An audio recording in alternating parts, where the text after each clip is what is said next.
ችግር መፍጠርና ቤተሰቦቿን መበጥበጥ የማይታክታት አቢጌል ለቅጣት ታስራ ከነበረበት ክፍል ገና ተፈታ ከመውጣቷ ራሷ ላይ ትልቅ የሆነ ችግርን ፈጥራለች። በኤቢ የንቀት ንግግሮች እንዲሁም አይምሮ ላይ በምታደርስበት በደል የተማረረው አርጁን በመጨረሻም በእሷ ላይ ተስፋን ቆርጦ በጉልበት እሷን የግሉ ለማድረግ ለማስፈራራት ጓደኛውን ይዞ ቤታቸው በር ድረስ መጥቷል። ነገር ግን ወደ ቤት ከገቡ በኋላ እንዳሰቡትና እንደጠበቁት ጥሩ ነገር አልገጠማቸውም። ገና ወደ ቤት ውስጥ ከመግባታቸውም አቢጌል ተመልክታቸው እስኪ ያልፉላትም ጠብቃ ራሷን መከላከያ አንድ ትልቅ ዱላ ይዛ ማዕድ ቤት ውስጥ ለመደበቅ ትመጣለች። በዛን ሰዓትም ነው የአርጁን አባሪ አግኝቷት ሲታገሉ በዱላ መታም ገፍትራም የኪችን ካቢኔቱን ያስመታችሁ። በቀጣይ ምን የሚፈጠር ይመስላችኋል? ሀሳብ እንዲሁም አስተያየታችሁን ኮመንት ላይ ጻፉልን። ከዚህ ሁሉ አስቀድሞ አቢጌል የናታን ክፍል ውስጥ አስራ ባለችበት ደረጀ ስላወቀችው እንዲሁም ስላነበበችው ጉዳይ ለማርታ እንዳትናገር ቢያስጠነቅቃትም ነገር ግን እሷ የሱን ንግግር ችላ ብላ ለእናቷ ማርታ ዳጣ የሰላም ልጅ ስለመሆኗ ነግራታለች። በሰማችው ነገር ተደናግጣ ግራ የተጋባችው ማርታ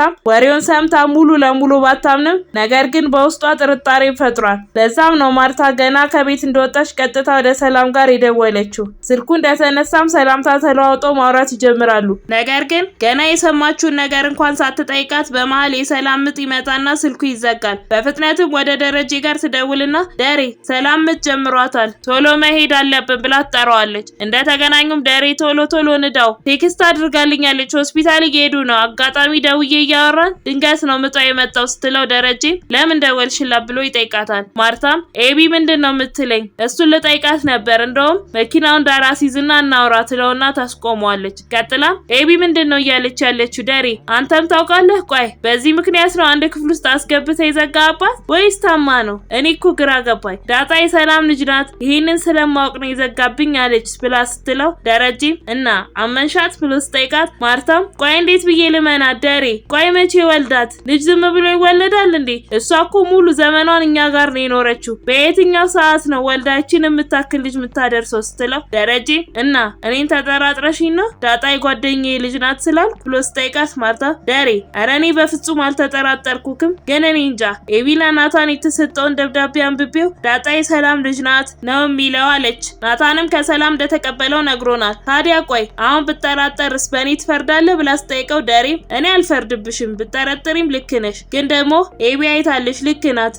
ሰላም ለዳጣ በጻፈችው ደብዳቤ ላይ ልጄ ብላ ጽፋለች። ኤቢም እሱን አይታ ሰላም የዳጣ እናት መሆኗ እንደመደመች ላንቺም መታ ነገረችሽ። ሰላም ስለምትወዳት ልጄ ብላ ጠራቻት እንጂ የወለደቻት ልጇ አይደለችም። አንቺ ለራሱ ቆይ ልጄ ብለሽ አይደል እንዴ ብትጠሪያት? በቃ ያለው ነገር ይሄ ነው ብሎ ሲላት ማርታም ችግር የለውም ደሬ፣ ቤቴ ውስጥ አንድ ማላውቀው ነገር እየተከናወነ እንደሆነ ከተረዳሁ ቆየው። እኔ ካሰብኩት ደግሞ ቀላል ነው። ነገሮችን መገጣጠም ለኔ እጅግ በጣም ቀላል ነው። ደግሞ በደንብ አድርገህ ታውቀኛለህ። ኤቢ ኤቢ ዛሬ ከክፍሏ አስወጣት፣ ከፈትላት። እሺ አሁን ግን ወደ ሰላም ጋር ውሰደኝ ብላ ትለዋለች። በዛን ሰዓት ናታንና ዳጣ ግቢያቸው ውስጥ ተቀምጠው አሪፍ የፍቅር ጊዜ እያሳለፉ ነበር። ናታንም በመሃል ዳጣ ባለፈው ኤቢ ያየችውን ያወቀችውን ነገር ውሸት ነው ብለን ለመካድ ከአባዬ ጋር ተስማምተናል። አንቺም እማዬም ሆነች ኤቢ ምንም ቢሉሽ ምንም አላውቅም በይ። በቃ ምንም የተቀየረ ነገር የለም። አንቺም የሲሳይ ልጅ ነሽ እሺ።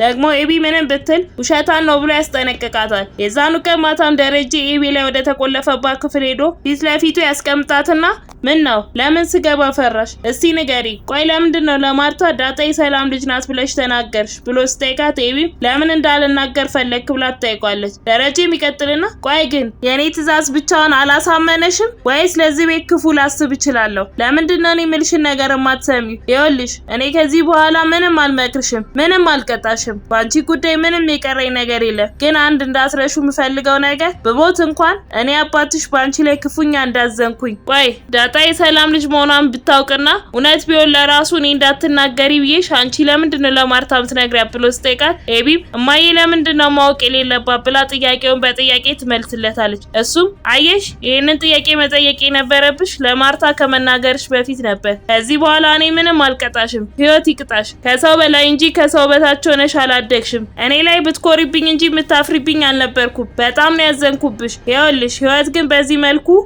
ቢላዋ ይቆርጥሻል ብላ ሳይሆን በቢላዋ ቆርጣ እያደማችሽ ነው ብታስተምርሽ። አቢጌል ተስፋ ቆርጬብሻለሁ። ያዋጣኛል ብለሽ ባልሹ መንገድ ሂጂ። ግን ደግሞ አቢጌል ያየሽው ወረቀትና የተረዳሽበት መንገድ ስህተት ነው። ሰላም ዳጣ ልጅ ያለቻት እንጂ የወለደቻት ልጅ አይደለችም። ይህንን ደግሞ ማርታ ማምናለች። እንግዲህ ከዚህ በኋላ ነፃ ነሽ። አባትነቴን ስላልተቀበልሽ ልጅነትሽን ውስጤን እያመመ ይሄዳል። ኤቢ ህይወትሽ እንደፈለግሽ ምሪያ ብሏት ተነስቶ በሩን ከፍቶ ጥሏት ይሄዳል። በነጋታው ጠዋትም ደረጀ ክፍል ዳጣ ትመጣና ከተኛበትም ቀስቅዛው አባዬ እማዬ ደወለች እንዴ ምን አለች ብላ ስትጠይቀው ደረጀም እንዳልደወለች ምንም ያለችው ነገር እንደሌለ ይነግራታል። ዳጣም ቀጥላ እሺ አሁን አንሄድም? ብታይ እኮ እንቅልፍ የሚባል ነገር ሳልተኛ ነው ያደርኩት ስትለው ደረጀም እሺ በቃ እኔም ተነስቼ እስከዛ ልብሴን ልቀያየር፣ አንቺ እስከዛ ከለዛ ጋር ሆናችሁ ቁርስ አቀራርቡ ብሎ ያዛትና ከክፍሉ ከወጣች በኋላ ወይኔ ደረጀ ተንከባክቤ ያሳደግኳት ልጅ እንዲህ ስትሆንብኝ ህዝብ መንገድ ላይ ያሳደጋል ልጄ ጥሩ ትሁን ብሎ ከራሱ ጋር ያወላል። ከሰዓታት በኋላም ናታን ወደ ቤት ለሰላም ልብስ እንዲያመጣ ተልኮ እየሄደ ባለበት ማርታ ትደውልለትና አንስቶት ማውራት ይጀምራሉ። እሷም ቀጥላ እንኳን ደስ አለ ናታንዬ፣ ሰላም ቆንጆ ወንድ ልጅ ከነቃጭሉ ተገላግላለች። አሁን ቶሎ በልና ልብሱን ይዘህና ብላ ትለዋለች። በዚህ ሰዓትም ነው አርጁን ጓደኛውን ይዞ